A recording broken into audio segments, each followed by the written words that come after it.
आज चाहिँ म मेरो फुपू अनि चाहिँ पुसे चाहिँ ओदाको रेउची भन्ने पार्कमा आएर छौँ होइन। आज चाहिँ अनि नेपालीमा पनि भन्दै भयो नि सबैजनालाई। होइन नेपाली नै बोलिरहेको छु म। होइन रेउची के भन्ने थाहा छैन नि त सबैजना। नामै रेउची त अनि के भन्ने कोएन भनेको लाइक पार्क टाइपको एकदम पार्क टाइपको तर लाइक एकदम जङ्गल भएको होइन। मान्छेहरू चाहिँ हाँसी जस्ट इन्जोय गर्नको लागि जस्तो होइन नेचरसँग कनेक्ट हुनको लागि चाहिँ आउँछन्। एकदम हामी चाहिँ यो गाउँघरमा हुर्केको मान्छेलाई चाहिँ एकदम दामी है यो। म चाहिँ हुर्केको होइन गाउँघरमा, त्यही पनि मलाई पनि यस्तो मान्छे यस्तो ठाउँ चाहिँ मनपर्छ। नेचर मन पराउने मान्छेलाई। अनि चाहिँ यो फुल देख्ने बित्तिकै चाहिँ मलाई बुटोलको याद आयो कि, किनभने बुटोलमा यो हाम्रो बाटो हो कि हुन्थ्यो नि स्कुल जाने बाटोमा। थाहा छैन होला मौरी धेरै रहेछ। म चाहिँ यहाँदेखि एक्जिट हुन चाहेँ।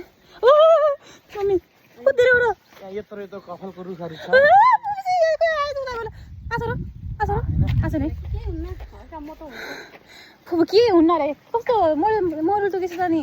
काफलको रुख यत्रो यत्रो छ यो चाहिँ सबै अलि सिधिसक्यो। काफलको रुख होइन। काफलको रुखहरू त लाइक प्रायः जस्तो भइरहेको हुन्छ नि जापानभरि लाइक बाटोमा। रुख चाहिँ हुन्छ फल चाहिँ खासै हुन्न सधैँ। फल चाहिँ हुन्छ कि तर कसैमा टिप्दैन। सिजनमा त हुन्छ नि सधैँ। अनि तर पार्कमा चाहिँ रिफ्रेसमेन्टको लागि रनिङको लागि जस्ट डेटिङको लागि पनि हुन्छ, किनभने पुरा हुन्छ नि एकदमै गहिरो ठुलो सबै छ कि यहाँ चाहिँ। अनि चाहिँ उता त डुङ्गा पनि थियो नि फुपू। अनि आज चाहिँ हामी चाहिँ जस्ट डुङ्गा चढेन किनकि छोराहरूलाई नलिएर हामी मात्र चढ्दा चाहिँ अलिक मनले मानेन, त्यही भएर अनि चाहिँ मैले एउटा चाहिँ कुरा देखाउन चाहन्छु।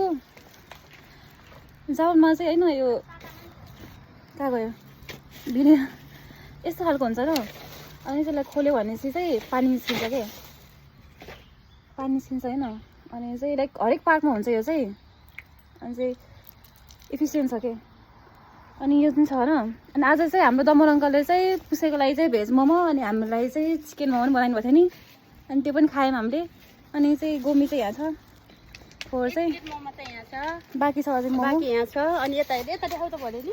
हजुर फुपू यो चाहिँ सम्झिरहेको छु कि म अहिले गोजिङ ढाडा छु कि हामी घाँस काट्थ्यौँ कि यसको। अब के गर्नु याद त आउने कि गोजिङ ढाडा कहाँको फेरि भन्न पर्यो।